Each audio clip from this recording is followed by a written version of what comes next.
All right, welcome back to the In the Blues Tone podcast. This is the third in-house one, and I'm joined again by Dr. Rick. Welcome back, mate. Mate, good to be here, although I probably have to get a life, but that's all right. You're back by popular demand. Everyone loves a bit of Dr. Rick. Oh, my gosh. You got any stalkers yet? No, but a few people that say, tell me all about you and whatnot, and I think, okay, yeah, it's a bit too close. Cool. So firstly, I wanted to do a big shout out to Abraham, who sent out this awesome painted artwork back here. This is prints of paintings he's done. We've got Albert King, we've got Jimi Hendrix, Papa Chubby, B.B. King.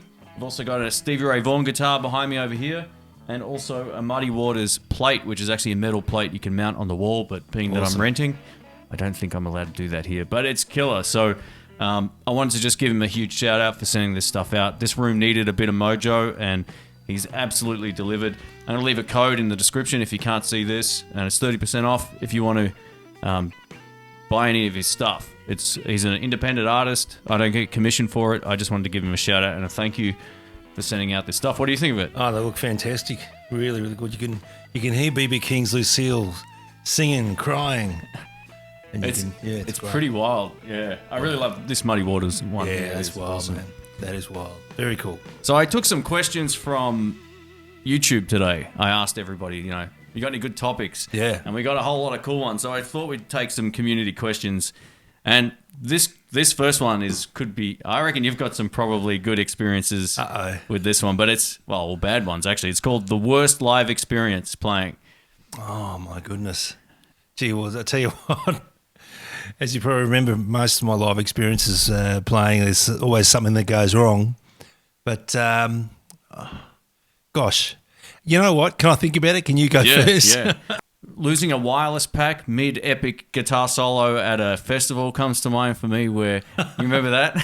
I do. It's like right into one song, rocking out, and then nothing.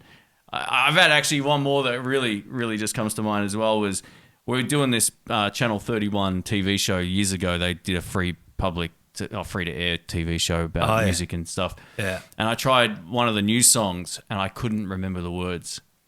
So I mumbled. Mate. And that happens was to me all the time. The worst thing ever. And one of the guys at Cranberg Music Shop here said, saw that last night. I was like, oh. You sung the first verse 3 times, did you? Yeah, I was all over the place. I could not remember it. Yeah. And it was the most embarrassing onstage performance for me that I can recall, with the exception of maybe some of the jam nights. I mean, I've heard of some guys that can make up lyrics on the fly, but I can't. And whenever I try, they always end up being rude. You know? Yeah. So, I feel your pain, mate. That is definitely relatable. I think one of the terrible gig experiences, do you remember that place called Bar 94? Yeah. In Richmond, in Swan Street, Richmond. And the front door opens inwards to where you're standing. So all these drunk punters punch their way through the door and you're standing there and the door just about mashes you. And I remember playing a gig in there and it's just full of drunk 20-somethings, just idiots. Sorry, kids, but you are. I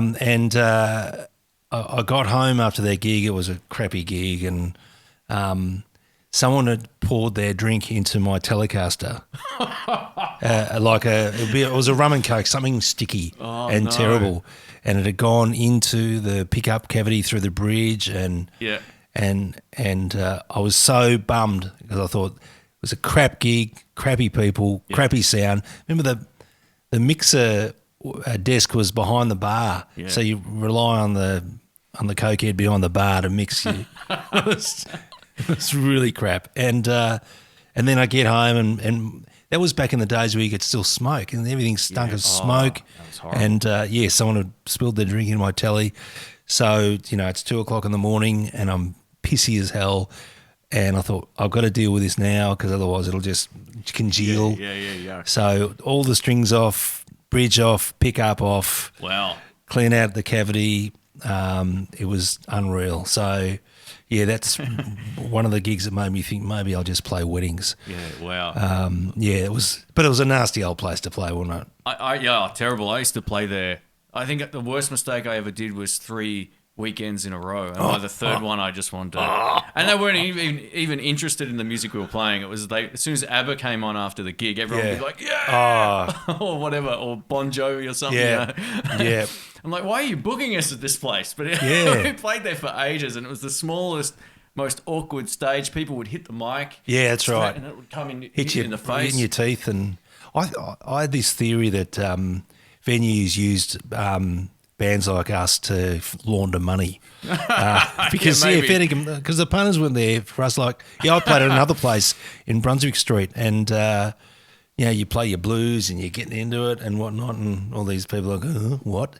Yeah. And then as soon as you finished, the cymbal hadn't even stopped ringing out, and they put the disco music on, and people were going nuts. Yeah. So you're loading out through a crowd of drunk people dancing to disco music, bumping into you, and it really did make me think I should have chosen something else to get my kicks. This live music thing has got hairs on it. Yeah. Anyway, I can think of one other funny story, and we won't have to mention any names or anything like that, but being the generous guy and the trusting guy that Rick can be, he meets people and he says, come up and have a play. Oh, dear.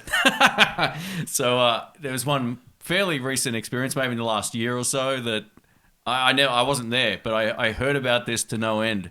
Do you want to explain a little bit about that? Oh, no. If you go ahead, mate. So, tell us what you heard.